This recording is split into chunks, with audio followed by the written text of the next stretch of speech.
welcome you. I do great powers.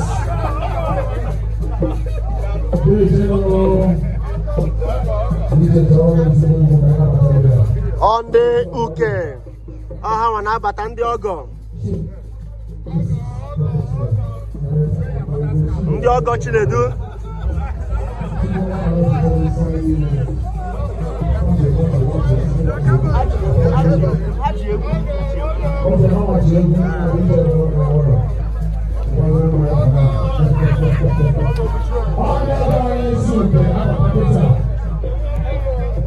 Our rating was okay. How are you?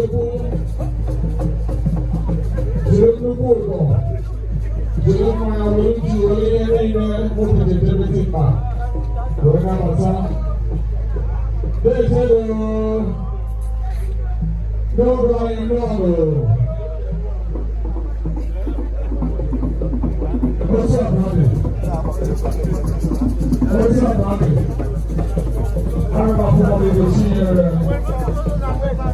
Ugochinyere. Ọmalịchawanye. Dr. Wachukwu, I see you. Dr. Chin, I see you also. Yes, sir. Good morning.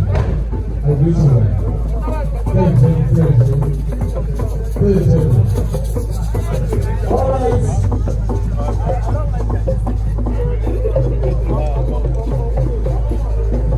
Dr. Yvonne, say, my beautiful sister, elegant sweet sister, Dr. Yvonne Zelves.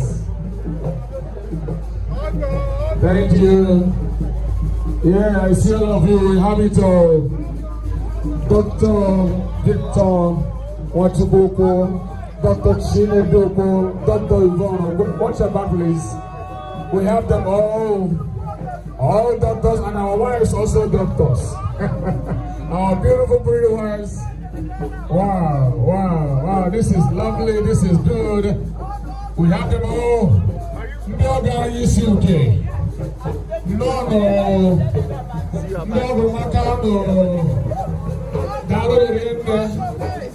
yes. I am a little white in my son, but I'm not a book. I believe it. I am a woman back. I am not okay. I cannot have a better. I will even take it again.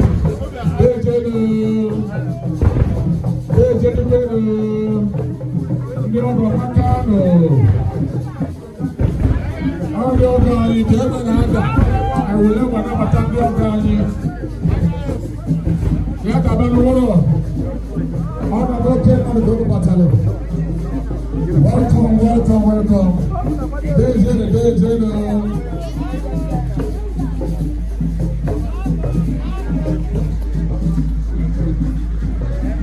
What's up, Cody?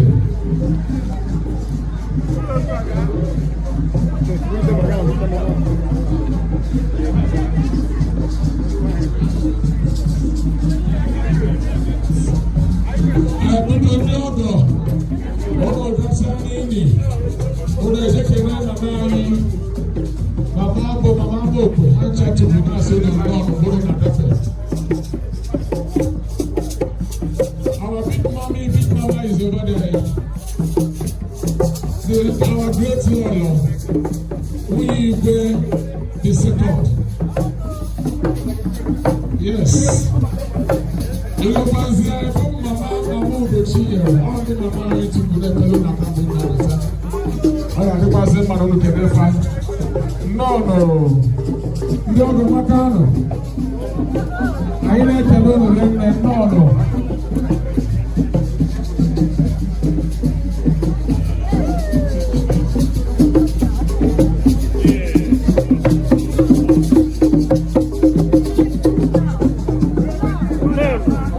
Woke abagana. Dr. Chin, in Darido, I greet you all. Hey, Jenny.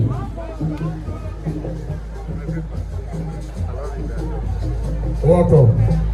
Hello, my pretty wife. I greet you all.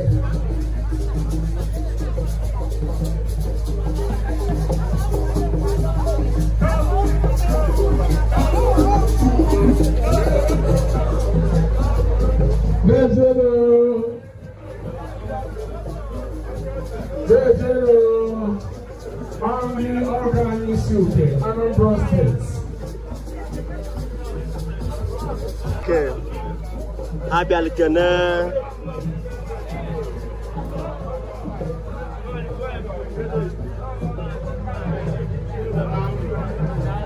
Kissing. Meet my brother, Shigera. Shigera, I see you then. There, Jenny. I'm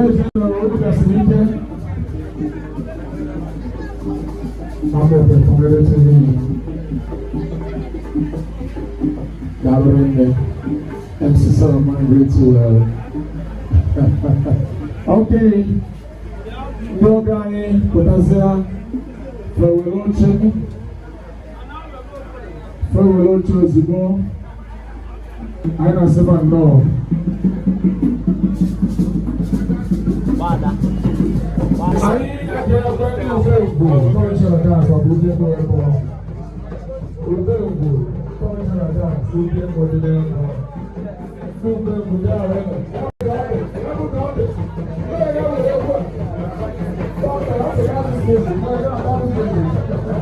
Unaya Lugo, your wife and children.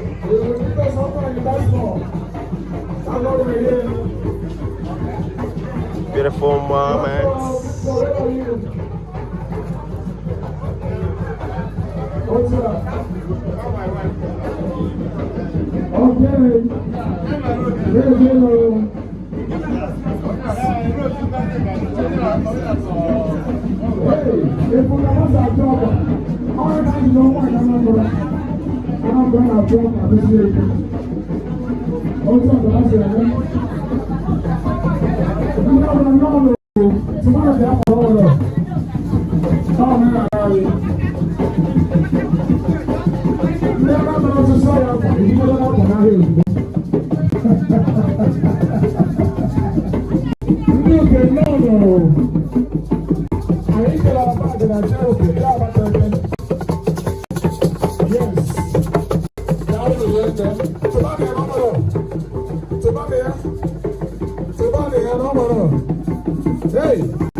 Apa kahana pia akwa apa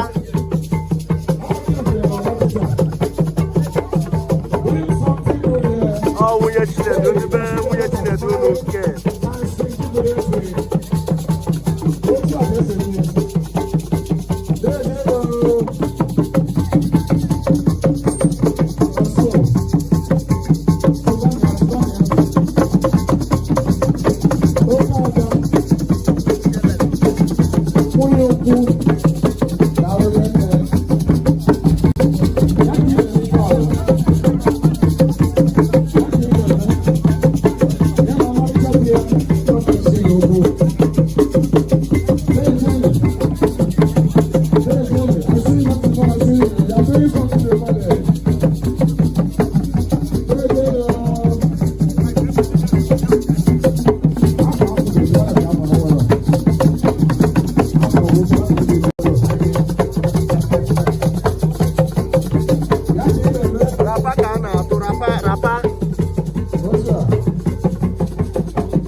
Very beautiful moment. In-laws from Uke.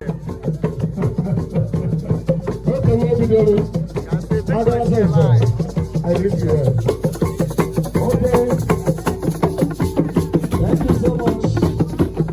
Thank you so much. Thank you and God bless all of us. Hey Jenny, no on duty. The organic. No.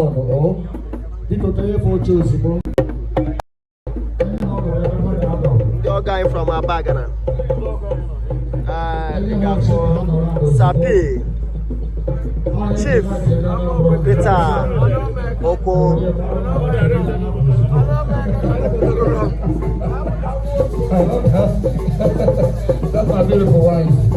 Yes.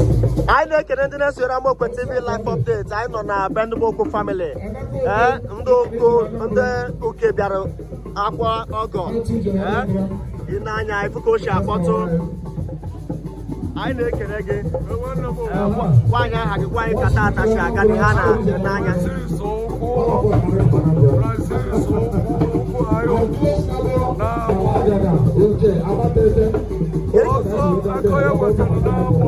I can again. Gerina Guahanes in this right, Gerina Guayana, man, go Shaga. Yes, sir. Gerina Guahanes in this right, go Shaga. Okay, I let the free man. Oh, yeah, in a celebrate life, you have one of Abor. Also, one of Cargo. Oh, you're Kumana, where we have all. Oh, you go again on the coach, I can do one the great man of God. God be gone for one eye working. I can again. What's up?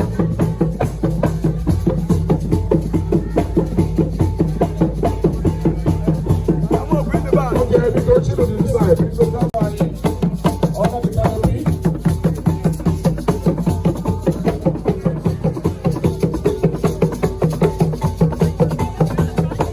What's up?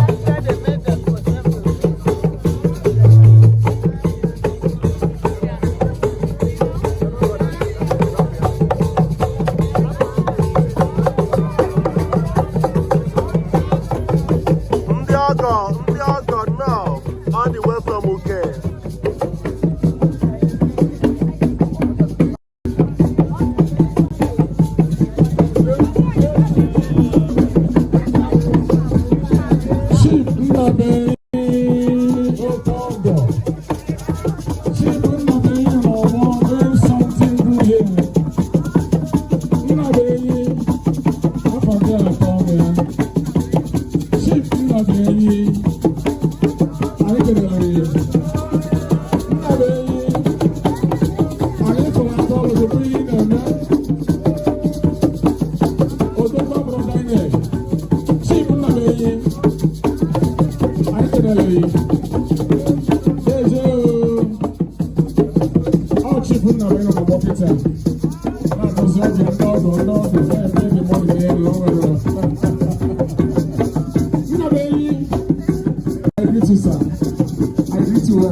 Maybe say Uke.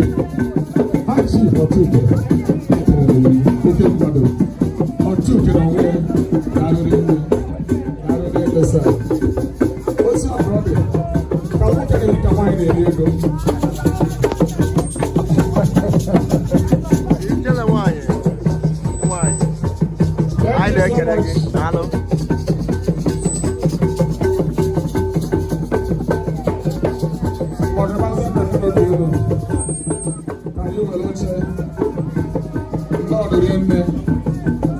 Honorable Peter Oko Nani Duluchi Oyebozo Oku Alioko Akonye Watertempo Aina Surunda PRP Chairman PDP Abor Honorable Ken Oku is here too. Dejeno Aina Batalondo Grani Apopazi our big brother Honorable Chief Harry Oku Dejeno Otu Akoni What's your problem? How do you say no?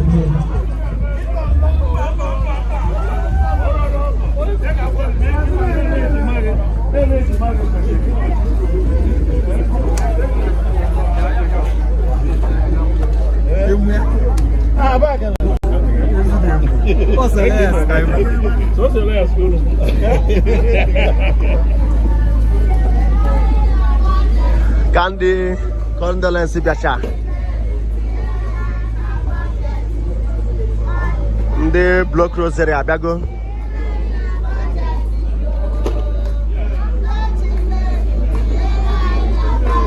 Ladies and gentlemen, we can see the children of God. They brought rosary crusade people from Enugu, all the way from Owani, Awolowo in Owani, Enugu. Omo mama si Enugu bia. These are children of God. Under the deputy and John, and under Amaron Jekelowa. I can say no. They brought rosary from Awolowo, in Owani, in Enugu. How an abataketa. Thank you.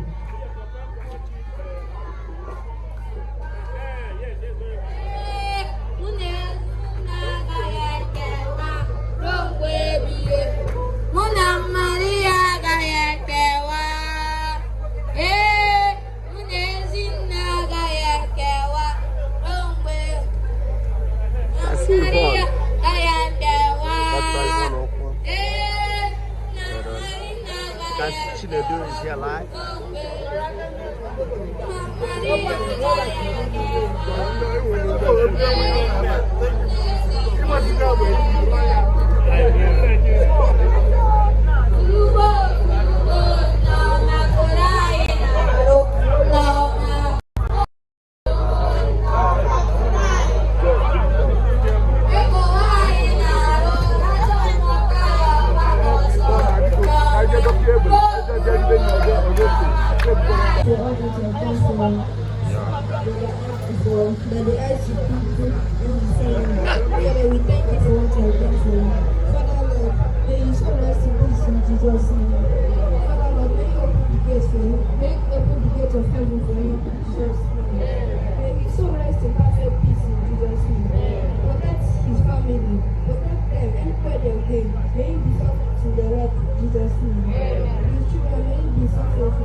Thank you for the win and save. Amen.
ụwa. Anyị ekele gị n'ihe niile maka na isi n'ọnọdụ niile na anyị ga na-enye gị ekele. Ya mere anyị bụ ụmụntakịrị ji dị ebe a na mgbe awa a. Anyị emeghị afọ nwanne anyị nwoke site na mgbe ọ na-arịa ọrịa ruo mgbe ọ nwụrụ. Onye nwe m, isi anyị ebela ka ndị na-enwere olileanya. Anyị bịara ugbu a ka anyị kasie ndị ezinụlọ a obi wee rịọ gị ka ịnabata nwanne anyị nwoke na n'ezi gị. Ekwekwala ka o nwere ihe ga-egbochi ada gị. Ọ bụ ajọ mmụọ ọbụla, ọ bụ ajọ mmadụ ọbụla, nsị na ọjọọ ọbụla agaghị egbochi ya n'aha Jizọs. Ọdịnihu igwe nke atọ, anyị arịọ gị, anyị ekwuru ezinụlọ banye gị n'ụlọ aka. Anyị si gị bụrụ n'ụlọ ụzọ ele ha azụ, kwuru na dị ka nwa onye nwere ihe mmeta aka ha niile, ngọzi ngọzi n'aha Jizọs. Asị agakiri ọma, anabata gị n'obodo. I see open door in the name of Jesus. Open door in the name of Jesus. Open door in the mighty name of Jesus. Thank you, Jesus. Thank you, Jesus. Thank you, Jesus. Ọ̀dájọ́ mọ́ ọ̀dájọ́ mọ́tọ́gbọ́n nke kasị ekpere anya amaghị ire Jehova. Onye nwe m na Chineke ebe ọ bụla ha nọ. Ha nọ n'ikuku, ha nọ n'elu, ha nọ n'ala. Ebe ọ bụla ha tụrụ ụkwụ wụta ajọ obi, onye nsọ n'ike niile dị n'obe aka ya. Anyị amaghị ha, anyị esebe aka batara, anyị esebe aka praises in the mighty name of Jesus. Thank you, Jesus. Thank you, Jesus.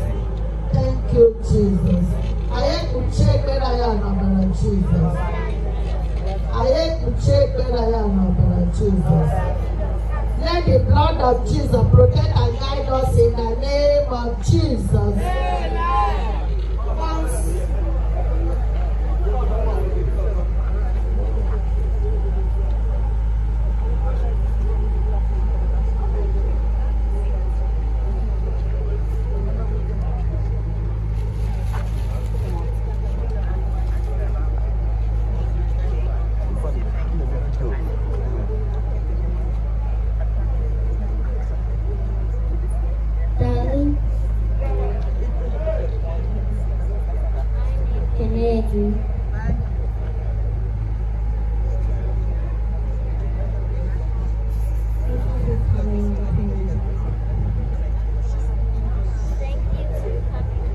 Thank you for coming and praying for my grandfather.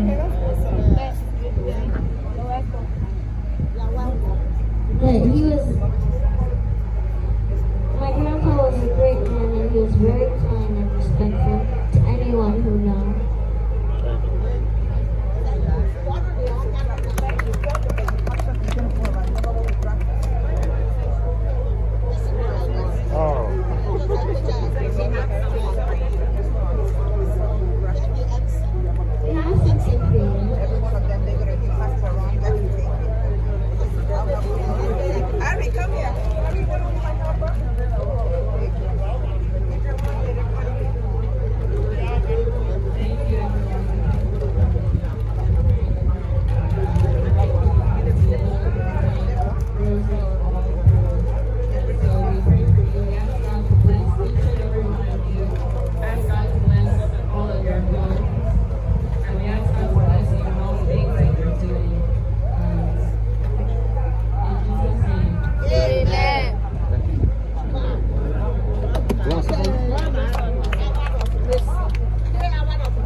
Thank you.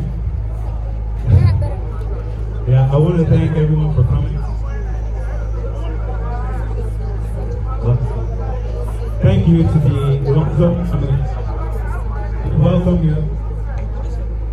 We welcome your beautiful flower, Chiamaka, here in the Uke family. The Ukwu Nation, we're thankful and we're grateful for all the gifts that you brought. We thank God for Journey's mercy for bringing you here to celebrate the life of my father, Enugu Ukwu. Thank you to all the children that are here. for your good prayers and for, again, celebrating my father's life. We'll continue to pray for him, pray for his soul, and continue to pray that we can continue his legacy from generation to generation. All of these we say in Christ our Lord. Amen.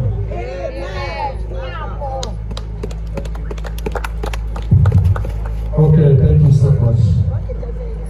Thank you. Because I am also so I'm doing the other surprising. I am in high dialogue.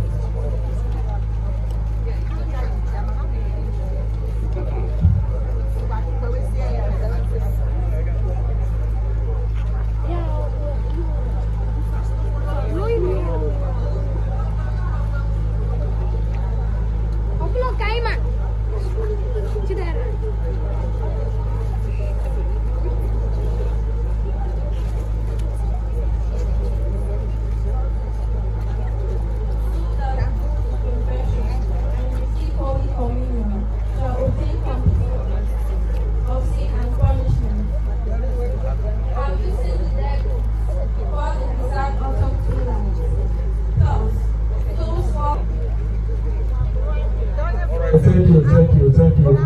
I hear the end of the doctors of you say, this year, I will in the one Enugu. Thank you for coming to console with us and pray for the soul of our big brother, uncle, and father. Thank you so much. And because Bendy, I had a Muslim level war, Rahadia Nabatandi.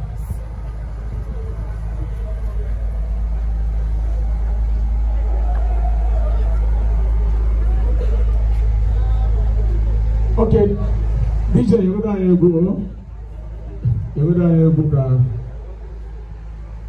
You go down here, go. No one down here, no one. One do okay. You do problem.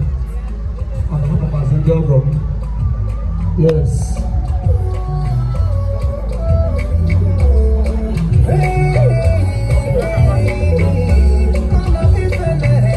Abor na atasi George. You do problem. Do okay. Musa Ibrahim ya Abor aya bazana abake do na ke to na ndi ozo dawo yende ito pese kama ta family so na ko na ko do do pro mo wa no wa fo ba tete na be ni mo na fu o na be ni o ke na be ene de do me me na bi ozo aha ene ri o professor o ne wa Urunnya, bebek, karunya, orang, habis sisa. Mereka kita terus, kemudian perlu, nai, ada masa, karunya. Orang yang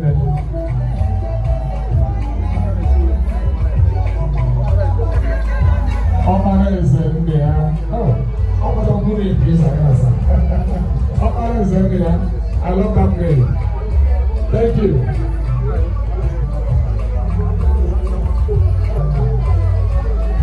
Nna ibu ọgaranya. Oh, sorry. Ụwa m ọzọ. Nna bụ ha afọ anọ ha afọ ego. Nna yi.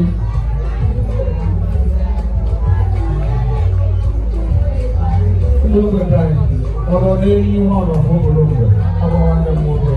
Arụsa. Hallelujah. Nine. I Akuruno Kemburuburumbe. Yes, Akuruno. The pregnancy. I greet you, sir. Or Jindo. Hey, what you want now? I got about Saturday. I got a person in a boat for food. Mine are Sinduke. Oh, Alright, DJ, come on in.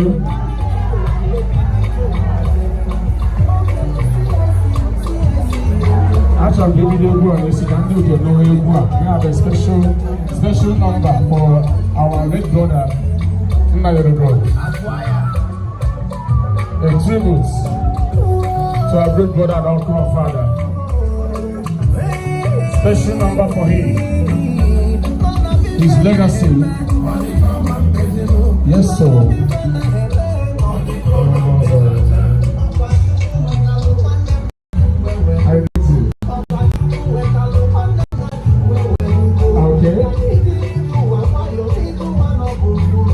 blow, look at it too.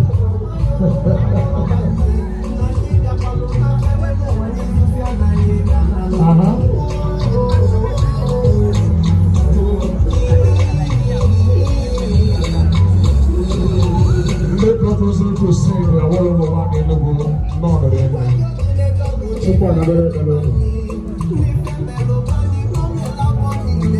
One in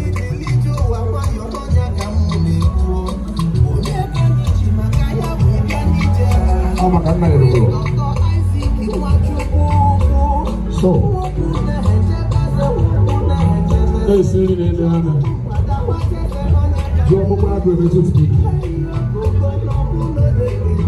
Oh, yeah.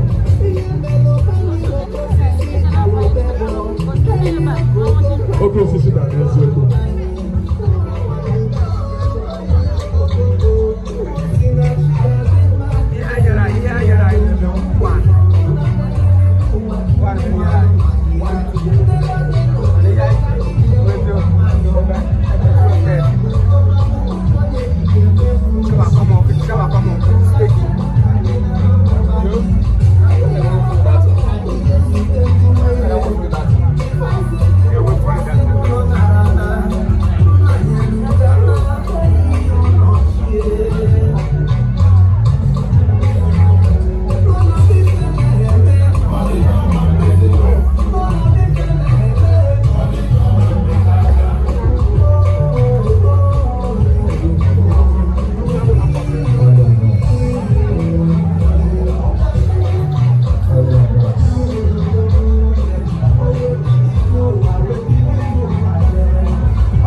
otu wee karịa efi niile bịagoro so ofe ọ na-aga maka nkọwa o wee sị m ka ebe ya ga-ejiwe efi wee sị abịa na ebe a ga-eyiwe efi abụrụzi problem na anyị apụghị ife anyị chọrọ mana a ga-eyiri ya n'ọnụ ụzọ anyị a onye na-agafe taa ọ na-ekiri ya ịtụzi ese asị n'ọba ndị gịnị ndị uke gbaghị ebe o so wee bịa so anyị na-atọ anya unu ọ bụrụ na ya na-atọ anya unu anyị na-atọ anya unu bikọs anyị ma na nwaanyị anyị bịara bụ unu mụta bụ ezigbo nwa nwanne anyị nwoke bịakwanụ n'ụlọ uke bịa nụrụ nwaanyị bụ ezigbo nwa azụrụ zụọ ọfụma ọ bụ ife chọrọ ikwu unu ọtụ unu nọgide n'ụlọ okwu na-esoro anụ abụ nwa ụlọ ihe na-egere chọrọ okwu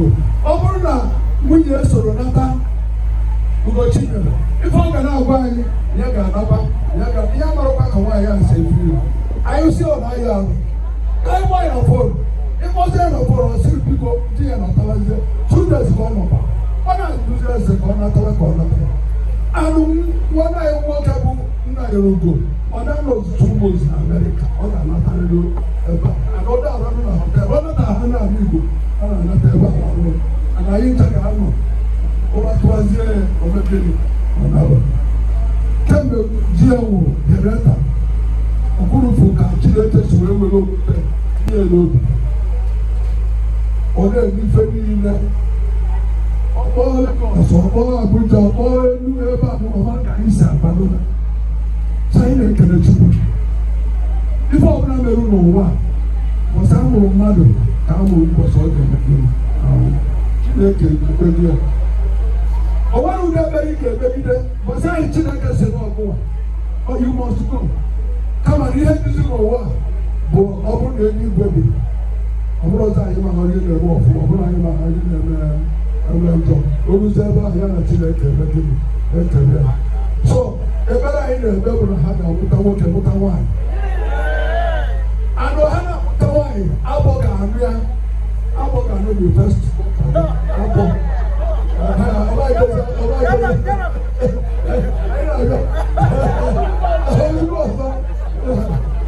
etu a ka anyị si na-aga ọfọ ebe ndị Abagana nwa ha nwere anyị bụ gịnị so ụdala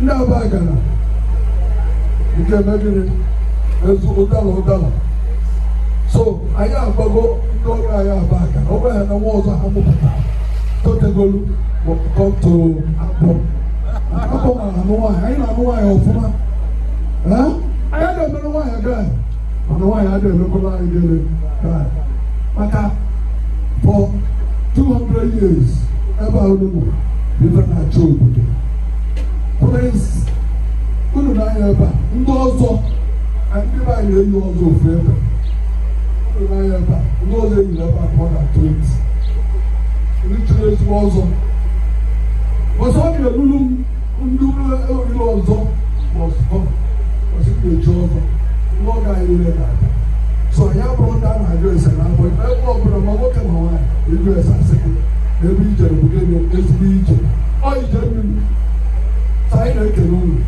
unu na-ana onye nwaanyị ga-ebi n'ụlọ ụtọ na ọnwụ n'aha Jizọs Kraịst onye nwaanyị biko kọrọ m ya ka onye bụ ọzọ mkpụrụchi okwu anyị okwu aka onye wetara nke mbụ na abụọ biko si ori aka onye wetara mma ụbọchị ịga na UATH wee lụọ na gate ndị sekuriti ka anyị pas will not get the Canada family. Security man, the chief here, to appear, will not get the person here. So I think also not problem with the way so the time I was saying, no. God has said, no, that region, they said, I'm not going to be that. Yes. So, no, thank you so much.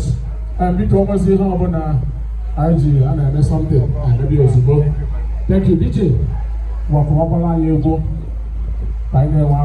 Thank you so much.